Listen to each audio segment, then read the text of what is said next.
Welcome to another episode of The Pursuit of Being a Stand-Up Leader.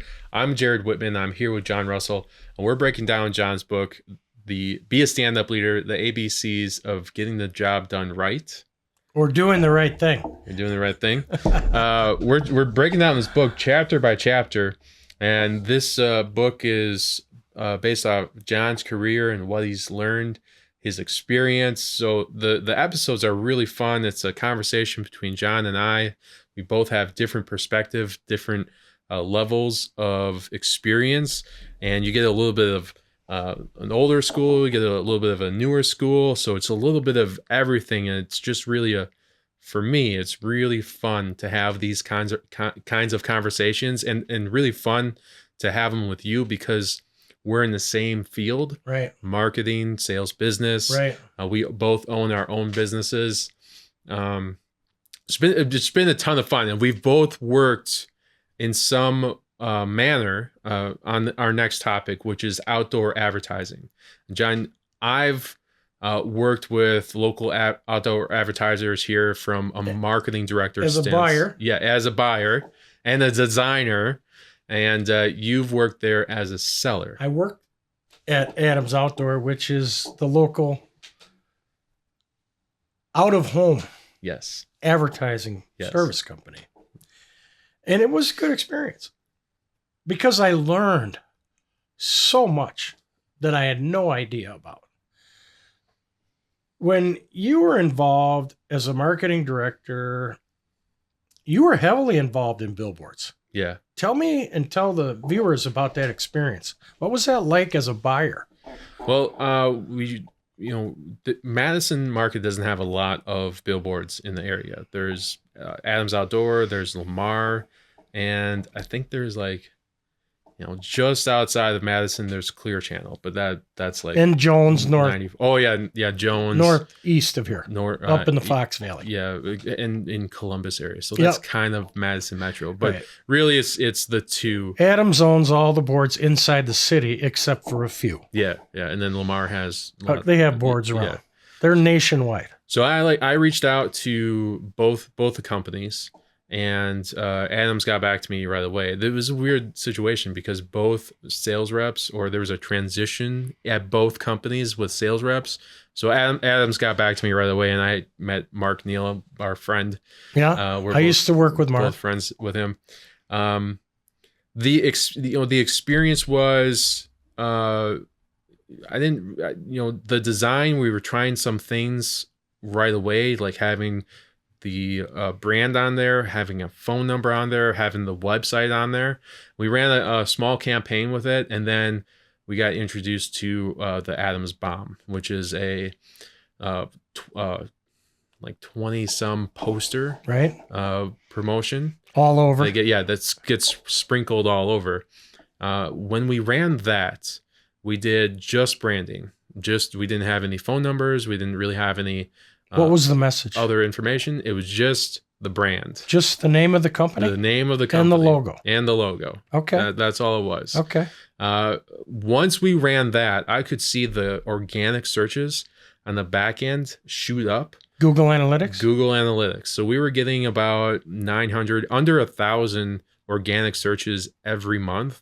And as soon as we ran that campaign, and then since that campaign, the organic searches continue to grow each month. So by the time we did bulletins, 2 bulletins, and then 14 by 48. Yeah, the big ones. And then we did 2 or 3 bomb campaigns posters, every year. Right.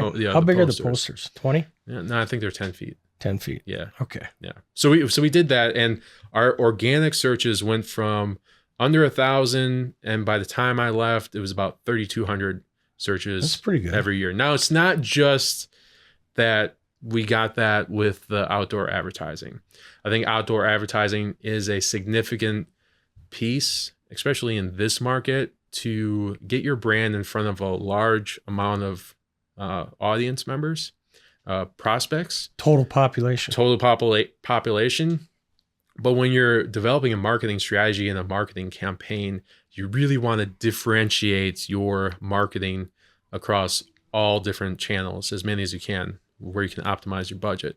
I think outdoor advertising is a really great way to get your brand in front of a mass amount of prospects. I describe it as the last mass media. Yes. Because it is. It's all other media is fragmented. And outdoor reaches everybody who drives a car, generally speaking. Yep. You know, it's not an automatic, but it's pretty hard to miss the billboards. You know, I kind of have a love and not so much love relationship with outdoor. I don't want to use the word hate because I don't hate billboards. I don't hate many things. Yeah. But the problem that I have with outdoor is it's fleeting. You know, you have 6 seconds, maybe. Oh, yeah. Okay, maybe. Yeah. And the recall rate on outdoor is terrible. Can I say that again? Terrible. It's the worst. You can't build frequency very easily. Now, understand there's two sides to every story, right? Right.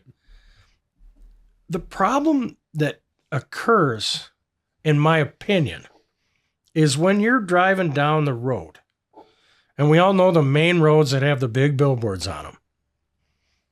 You drive past these billboards every day. Yeah. They become part of the landscape and they don't stand out. You see them once, maybe, if you're interested in that particular business. You ever see a billboard and call somebody up? No. No, it's all brand recognition. It's all trying to get into people's subconscious. And yes, it works. Yeah. It works really well, but it's really hard to judge as the positivity. You saw an increase in analytics. Yeah. Have you ever seen an increase in sales related directly to outdoor? Yes. And tell me about that. Only because I tracked it. I know you're good at that stuff. Yeah, I geek out on the data. I'm a big data guy. You're a tracker. You got to track everything, man. No, you don't, but I get it. we ran a BOGO campaign.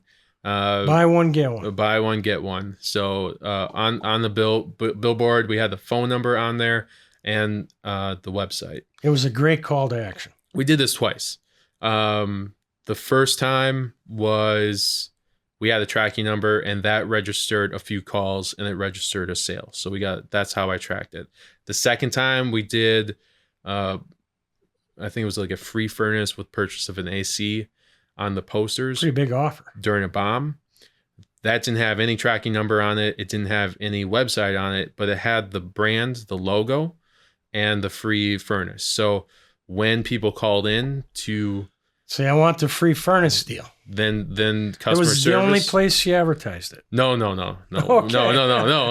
No. There was several. I think there was like 7 different campaigns that we were running. Yeah. But the customer service would inquire where they saw about it. So that campaign we had, I think it was like 134 calls from it, and not from the billboards. It was 27 calls and like 13 sales. So it took care of the cost of the campaign. But I tracked. So it does happen. But I think your messaging matters, and how your boards are composed also matters. Right. There's and timing as well. Like seasonality of a business. Seasonality. Yeah. Yeah. You can go up when you need to, come down when you need to. Yeah. It's expensive. And that's why I think that people just need to really focus in on the design of the billboard. I look at billboards differently than other people look at billboards because I'm a marketer. Because I'm like, look at that billboard. So I'm like, I can't read 500 words on that. When people are looking at their screen and it's this close, I know. It looks great. You can read it. But when you're driving, you communicate nothing. 70 miles per hour past the board and you got 7 seconds. That's my problem with outdoor. Way too much stuff. I saw a billboard a couple weeks ago on one of those electronic boards. Yeah. It was for a law firm. I managed to eke that out of the board, but the business's name was a white logo against the white background. I swear to God. I was trying to see who it was because I wanted to call him and say, look, Yeah. you're spending $5,000 a month on that electronic billboard there, and I don't even know who you are. Right. What a blunder. I think that It's totally waste of money. you have to limit the amount of words on the billboard to 7. I agree. 7 is I agree. the magic number. I agree. And you have to you cannot put a light colored text against a light colored background. No, and there has to be a contrast. the whole design process is perhaps the most important part. The most important part. Yeah. We've all seen good billboards. I could take you and drive you down the road and go, there's a good one, and here's the reason why. Yeah. There's a terrible board losing money, and here's the reason why. Yep. It's so obvious to us because we know what to look for. Right. But it's painful when I see somebody with a bad design and I know what that costs. Right. And I know how important that board is to them. Yep. And literally, I'm at the point in my life where if I see a bad board, I'm going to call the company and tell them Yeah. that their design sucks and you can hire me for a lot less. And I'll make sure that you get a board that's going to get results. That's a smart way to go about it. Headlines matter. Yeah.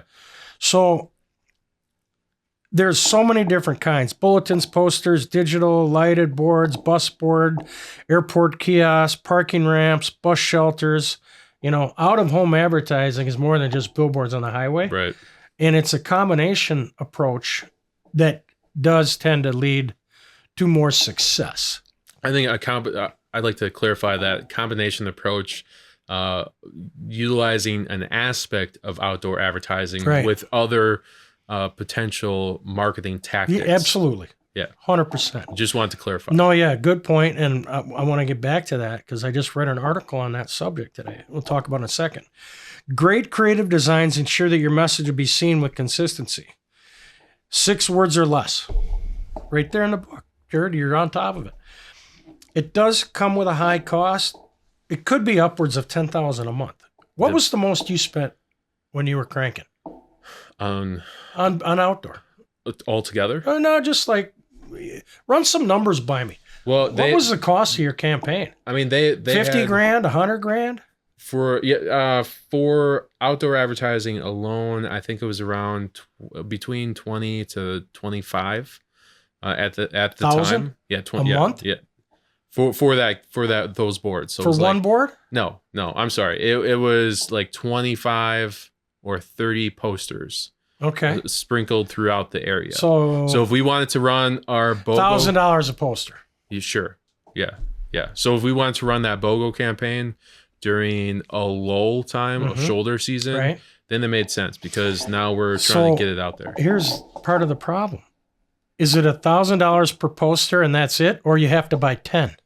No, it was the group. Yeah, well, they make you buy a package. Right. Yeah, it was a package. And okay, so it's $1,000 a month times how many? No, it was just one. It was just one run.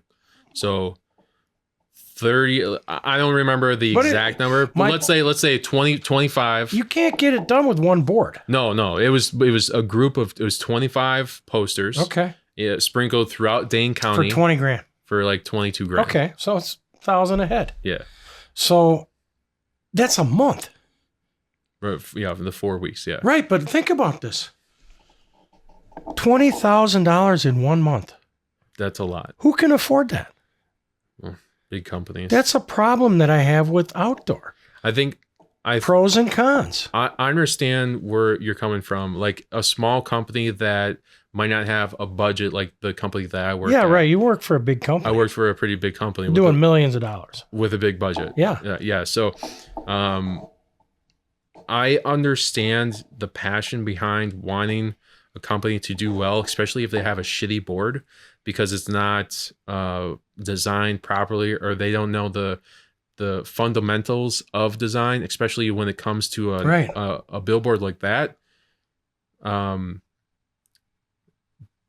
but yeah, I don't know where I was going with that. We were just talking about how expensive it is. Oh yeah, it is expensive. So basically, like if people are going to spend money on outdoor advertising, you have to do some research. You have just reach out to John or I, and we will help you design a board that is going to make sense. That's going to be more effective than just throwing whatever out there. I went by some boards that it was for a local gym, had a black background, which you never do on a billboard or a poster. Right. A black background, and then it had exercise equipment, and then some words. But it's memorable because it was so horrible. And what a waste of money for a gym membership. I think this was like a YMCA or something like that. So it just was not great. See, I stand against strategy that's executed poorly that I know could be better. Yeah. And I know is not very effective. Just, it really hurts me. I'm not kidding you. Even if it's not my business, I see people, I'm like, oh my Lord. I need to get a hold of that person so that I can at least get them on the right track. Yeah. And they don't even realize that their money that they're spending is going down the drain. Yeah. And it is. It's going right down the drain. And I'm like, oh my God, stop the bleeding. Yeah, right. You know, but it doesn't happen because I can't track everybody down and I can't even see their name on the board, so I don't know how to get to them. Yeah. I mean, that's terrible. I was absolutely astonished when I worked for the Billboard company here in town. And one of the first couple weeks I was there, back then they were at it was a fax setup. They would fax in their contracts. What's a fax? I'm just joking. It's like the Yellow Pages. Remember those? Yeah. Remember the dial-up rotary phones? Okay. So they would have a fax machine and the orders would come through. And I got an order from Johnsonville Sausage. They make the best brats in the world. Okay. Good brat. Unreal. Yeah. 85,000. Yeah. Like, bang. No big deal. Right. Here's a contract for 80 grand. Right. Okay. A couple days later, oh, here comes another contract. Oh, this one's for 120,000. Bang. Hey, things are looking up pretty good. Billboard's expensive and big brands love it. Big beer companies, hospitals, insurance companies, people with a lot of money. Yeah. Who may be overcharged. No, I'm not. I'm just kidding. Big companies with big budgets buy big billboards. Yeah. Let's face it. You can be a small business owner and have an effective outdoor campaign. But you got to know what you're doing. Yep. You know, there's a difference between paper posters where they put them up and then they tear them down, one-time use, and having a vinyl. Yeah. Right. So I was on my buddy who runs the outdoor company for months, put a package together and help these small business owners get a vinyl that they can have and own and keep. Yeah. And put up periodically around town for $1,000 a month, and you're not going to break my bank, and I don't have to spend 10 grand in a month with you. Right. And they wouldn't do it. I'm not going to say they're greedy. Right. But they are very, what's the word I'm looking for? Monetary oriented? Is that a good way to say it? Sure. Yeah. Yeah. So outdoor can work for a small business. We know it works for big companies. Yeah. It worked for your company. It did. And I know it's worked for other companies. So outdoor is extremely powerful. It's the last mass medium. The problem I have is recall. I agree with you. 6 seconds is not a lot of time. No. Bad design gets in the way of success. Yeah. And we know it needs to start with design. But outdoor can be a powerful tool along with a couple of other channels. Yep. Pay-per-click, social media ads, however you want to mix it up. You know what I mean? I'm just a huge proponent of differentiating your marketing strategy, optimizing your budget to break it out over multiple tactics over the course of the month. The more tactics that you have your brand on, the more times customers have the opportunity to see your brand through different mediums, the more successful your brand is going to be to increase market share and increase customer acquisition. It's hard to be on a lot of channels at the same time because of the cost. That's where you take a look. You talk to a person like yourself or myself, and how to make it fit. How to make it fit. Taking a look at what your budget is, developing a wish list, and then all the things that you want, and then figuring out what are the things that you need. How can we be effective in marketing your brand to the customer base? Knowing your demographics, knowing the cycle demographics, understanding your customers, understanding their pain points, understanding their needs, figuring out the messaging, make sure that your brand is on point, make sure that you have someone to answer the phone, make sure your customer service, make sure your technicians are looking well dressed. All of these components come together bridge into the marketing bridge. Yeah. So we are talking about one of the chapters in my book, Be a Stand-Up Leader, the ABCs of getting the job done right. If you'd like to buy a copy, you can find it on Amazon. And if you'd like some help with your advertising or your marketing or your sales or coaching of your people, Jared and I are available and would be happy to assist. Just give us a call or check us out online. And we appreciate your being here today. We'll look forward to seeing you during our next episode. Have a good day.